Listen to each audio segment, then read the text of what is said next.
ජනතාව හමුවට ගියේ රට සුරකින්න සටන රකිමු යන තේමාව පෙරටු කරගෙනය. නැගෙනහිර උතුරු මැද සබරගමුව වයඹ සහ මධ්‍යම ජනතාව රට සුරකින්න සටන රැක්කාහ. ඊළඟට බස්නාහිර ජනතාව රට සුරකින්නට මැතිවරණ ඉතිහාසයේ දැවැන්ත පෙරලියක් කරමින් ආණ්ඩුවටත් ජනාධිපතිතුමාටත් ශක්තියක් දුන්හ. ගම්පහ කළුතර සහ කොළඹ දිස්ත්‍රික්කවල සංඝ වෙද ගුරු ගොවිකම්කරු පංචමහා බලවේගය තවත් ඒකරාශීව සිටින බව සනාථ කරමින් ආණ්ඩුවට 3/2 බලයක් ලබා දුන්හ.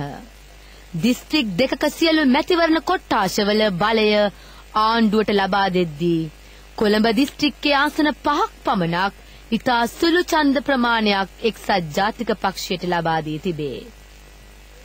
කොළඹ පෙනෙන තෙක් මානේ පිහිටි කෝට්ටේ කොළොන්නාව දෙහිවල මහරගම සහ කැස්බෑව වැනි ආසන අති විශිෂ්ට ලෙස ජයග්‍රහණය කරද්දී මැද කොළඹ නැගෙනහිර කොළඹ බටහිර කොළඹ උතුරු කොළඹ සහ බොරැල්ලේ ජනතාවට පුංචි ලැජ්ජාවක්ද සිතෙන්නට ඇත.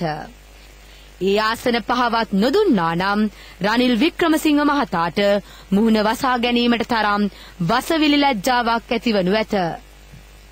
කෙසේ හෝ බස්නාහිර පළාතේ සමස්ත ජනතාව ආණ්ඩුවේ ක්‍රියාමාර්ග උතුරේ මානුෂීය මෙහෙයුම් හා ආර්ථික වැඩපිළිවෙල සමස්ත ලංකාවම අනුමත කර ඇති බව බස්නාහිරින් ආණ්ඩුවට ලැබුණු අති විශිෂ්ට ජයග්‍රහණයේ සංකේතවත් කර තිබේ. විදේශ බලවේගවලට කිසිවිටකත් රට පාවා නොදෙන බව ජනාධිපතිතුමා වර එක ප්‍රකාශ කළේය. තමා හිස නමන්නේ තමන්ගේ ජනතාවට පමණක් බවද ඔහු ඉතා නිහතමානීව අවධාරණය කළේය. ඒ අනුව ජනාධිපතිතුමා කිසිම බලවේගයකට යටත් වූයේ නැත. ජනතාවට හිස නමන්නටද අවශ්‍ය වූයේ නැත. එයට මූලික හේතුව වූයේ ජනාධිපතිතුමා විසින් ගනු ලැබූ සියලු ක්‍රියාමාර්ග බස්නාහිර ජනතාව හිස නමා අනුමත කළ බැවිනි. බස්නාහිර මැතිවරණ ප්‍රතිඵලයෙන් දේශපාලඥයින්ට ඉගෙන ගැනීමට පාඩම් එමට තිබේ. රට මුහුණ දී සිටින තීරණාත්මක මොහොතේදීවත් වික්‍රමසිංහ මහතා ආණ්ඩුවට සහාය නොදී විහිළු කිරීම ජනතාව ප්‍රතික්ෂේප කර ඇත.